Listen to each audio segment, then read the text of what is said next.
And welcome to our community. Susie Thomas here with you this morning. Going to talk about a pretty serious subject this morning, bullying. And we have with us today Brenda Merritt and Tom Williams. They're from Liberty Baptist Church. Good morning to both of you. Good morning. Good morning. Bringing in the Stand Strength team that stands against bullying. So I don't know, Tom, Brenda, whichever one of you wants to tell me, what is Liberty Baptist Church's interest in the topic of bullying?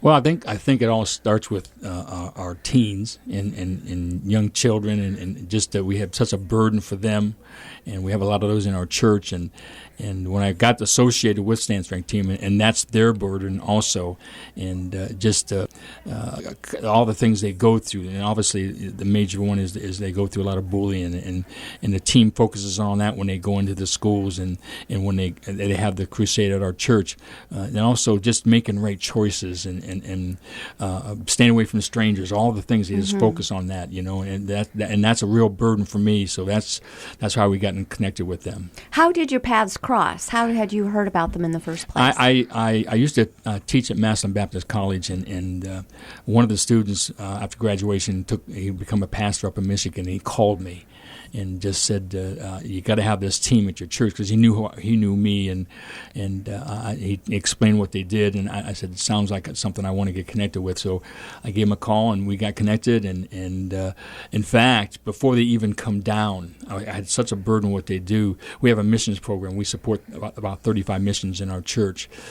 We took them on and as a monthly support before they even come down, because I wanted to be connected with them, just not in prayer but also financially. So we've been doing that for 10 years now, and so that's how we got connected. And they sent a representative down and kind of trained us, and then they sent some other down to go into the schools to try to get into schools, and it's been going that way. And I think we've just been about 10 years that we've been doing this now. So it sounds like your church is very active in anti-bullying throughout the year then, if they've trained you, or is this something that you do once a year where you really focus on it? It's a once a year. I mean, obviously, it's always there, in our teaching and conversations with young people and all that. But this is this is our big event that we do, and we want and just to be able to get into the schools and be able to, my thing is, I say this to myself and every year, if we see 3,000 or 4,000 students, and if we can just get one student, whether it's not to bully or get another way get away from the bullying, if we can get to one student, to me it is worth it all. If we just get one, I know we get more than that, but that's my vision. Just if we can get to one, and then when we get them back into our church for the Friday, Saturday, and Sunday night crusade, then for them hear the same message, but now it's faith based. Now they hear from God. And that is it's so unique, and then now they have the opportunity and to be able to see them touched, and they always have like a invitation at the end of this performance and service, and he asked them to come down front, to see them walk down and go on the platform and take a stand is just, I mean, it's just huge. Oh, yes. It's huge. Brenda, huge. What is your involvement with this? I call the schools and schedule the assemblies. And we start preparing probably 2 months in advance. As soon as school starts, we start calling the principals. And that's a challenge to actually get a principal on the phone. I always get a voicemail. Yeah. And do you work with the principals or do you work with the secretaries of the school? Because it's been my experience that they kind of run things. I think so, too. Okay. Yeah. What's the response that you get? How difficult is it to get a program like this into the schools? As long as usually if I can talk to a principal, I usually get an assembly scheduled. There again, though, the challenge is to actually speak with the principal. I do talk to secretaries, and then they're always like, well, you have to talk to the principal about that. So we have done up to 14 in 1 year. Wow. And that keeps them busy. Yeah. Yes. That's in 1 week. When they come here, right. We do 14 in 3 days. 3 days. That's amazing. Mm-hmm. Yeah. Do you get a sense when you're speaking with the schools how prevalent the issue of bullying is? Absolutely. And how prevalent is it? I think they deal with it every day. I mean, there's times I call a principal and they're like, we're dealing with this right now. I have someone in my office, or I just sent somebody out because of that. And we've actually had the team go. We went one time, and I mean, the principal was just beside herself, and she said, "Can you talk to the student?" Before we even did the assembly. And the guys took the student aside and was talking to him about how they were treating others. Those years, high school, how far down does this go? Middle school? We start kindergarten. Kindergarten. Mm-hmm. Yes. There are bullies yes, there are bullies Absolutely. in kindergarten. Yeah. And all those formative years, you think how that sticks with you. I know adults who will not go back to their high school reunion because they were bullied back in the day, and they saw the bully is on the reunion committee. And you think, okay, people change, and that person probably is not the same person you remember. It doesn't make a difference, does it? It's huge. I mean, it impacts you, like you say, for the rest of your life. I mean, it could. My thought is it can affect you two ways. It can make you a better person, or it can make you a better person. And not. And, I'm not going to do that. I'm going to be aware of that. I'm going to help somebody, with that, because that's how it affected me. So I know it's going to affect somebody else. I'm going to try to stop that. So it's a huge thing. I mean, it really is huge, and that's just in our schools today. And of course, at my age, but when I was in high school and all that, which was in the '60s, the major stuff was chewing gum and this and that, Right. getting now.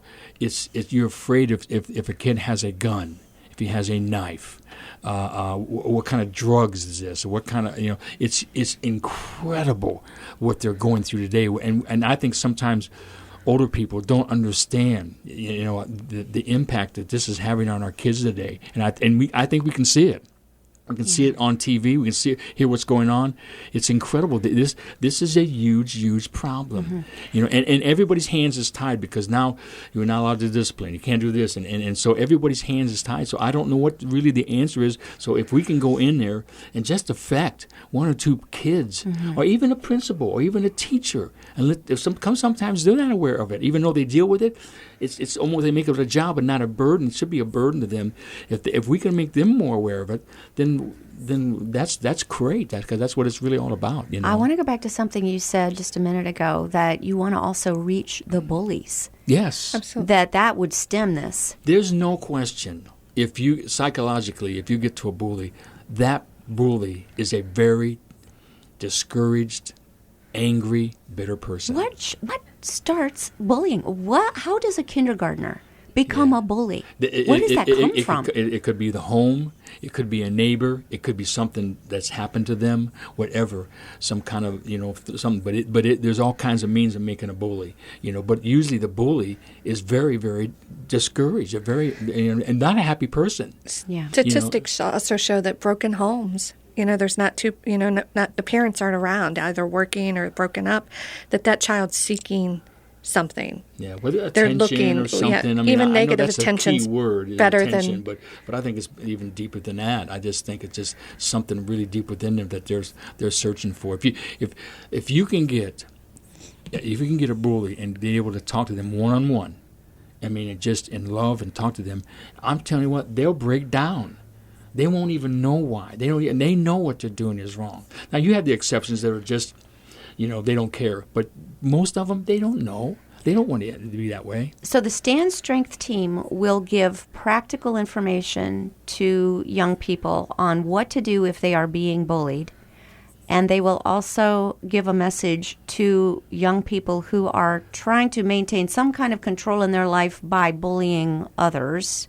Am I getting this right? Yeah. Now, that's limited in the school setting. Okay. That's limited that we can. But that's a lot. It is a lot. There's no question. That's pretty cool. Well, here's the thing, and you think about this. If you get a third or fourth grader, because that's where it starts in major, because at kindergarten, they're still there, but it's recognized more second, first, third grade. If you get somebody comes in that's weighing 315 pounds, they're automatically going to look up to that person. That's how we are, and they're going to see it, and they're breaking bats and bending bars and ripping phone books, and they say, don't be a bully. Wow. Yeah. You know, it's like, whoa. They've got your attention. They really do. Yes. And you know, so that's the connection there. You know, that they're able to be able to do that. It's just an incredible connection. You know, it really is. That's why I wish I could I wish I could get all the principals in Stark County, sit down with them in one room and say, listen, this is what it's about. I went to a high school, and I'm not going to say one time, I went to a high school where they had a bunch of principals and took all the information, took the DVD and showed them to me. And this school was very, very, a lot of things going on in this school. I thought, man, they're going to eat this up. They would love this, because I'm thinking, it's not about us, not about the church. It's about what we're trying to do here. Yes. And they said no. I'm thinking, no. You're missing out. It just rips your heart. I said, come on, yeah. You got to give for the kids. It's for the kids. Yeah. We're with Pastor Tom Williams and Brenda Merritt. They're from Liberty Baptist Church. They're bringing in the Stand Strength Team. And let's let everybody know when this is taking place. There will be school assemblies taking place October 12th through 14th, and then a wrap-up crusade at Liberty Baptist October 14th through 16th. For anybody, the kids will be told at the assemblies, you're welcome to come to this and hear more. But it's for anybody in our whole community, whoever wants to come. And the Stand Strength Team does feats of strength with an anti-bullying message. Every message. child that comes, every teen that comes, will get a signed autographed poster, a beautiful color poster, and they sign it that right there. It's not already done. They have we have a table set up, and they'll come through and they sign it individually. Oh, fun! You know, so it's free to everyone. And they'll every meet every student. They'll sit there till 10 o'clock at night, 11. And they will talk. What have you seen? You've been doing this for 10 years now. What have you seen as far as results? Have you seen children's lives changed and touched because of this program? Well, we see whole families. You know, when we were talking about at the event at the crusade on Friday, Saturday, Sunday, they give an altar call at one point. You see entire families walk forward, you know. So it's amazing, you know, that, and I don't think we'll ever know the lives that we have been impacted through this. I always say that if you can touch a life, and you may not even know about it, years ago, when I was 28 years old, my wife wanted to get my kids into this church. I didn't want to go. I wasn't a Christian. Took them to church, 2 and 3 years old, learned how to sing Jesus Loves Me, Yes I Know, for the Bible tells me so. Come home, sung that to me. I got down on my knees, went to church that day, got saved, got accepted Christ as my Savior. That Sunday school teacher, I don't even know who it was, have no idea the impact that she had teaching them, come home saying, I've accepted Christ. And I don't say this is not a braggadocious statement at all, but the lives that I've touched, the course of whether it's a teacher, whether it's a youth director or pastor, goes all the way back to that Sunday school teacher. When we get to heaven, she's going to see the line. That ripple effect. She's going to see the line behind me and say, you don't know who I am, but I want you to see what happened. Wow. That is incredible. That is incredible. Oh, my goodness. Yeah. Wouldn't you love to be able to find out who she was and just kind of give her a hint? I tried. It was. Yes? It didn't hit me until about 2-3 years later. I moved back up here. It was in Cincinnati, and I did try, and they didn't know. They couldn't link it out. It was a big church, you know. Yes. But I wanted to, because I didn't realize what was taking place until I kind of started growing in Christ. I'm thinking, wait a minute. But I couldn't get a hold of it. What a beautiful story. Yeah. Oh, my goodness. Tom Williams is now pastor of Liberty Baptist Church, and they bring in the Stand Strength Team every year, always at this time of year?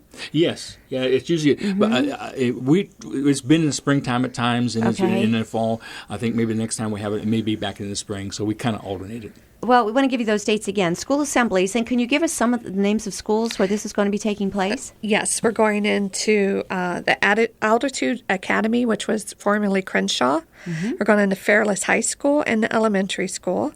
We're going into Sandy Valley, I believe that's the elementary school, and East Canton Middle School and elementary. And then this year we're also going into Rebecca Stallman Southgate School, the school Stark DD. Yes. Yes. So if parents have children attending any of these and they want to be able to reinforce at home what these kids are going to be getting at the assembly, is there a website, a number to call, something that they should do? Well, they could always call the church. What's that number, please? 330-830-8885. Can you give that one more time, please? Yes, 330-830-8885. Great. We are going to take a quick break. We'll be back after these words. You're listening to Our Community.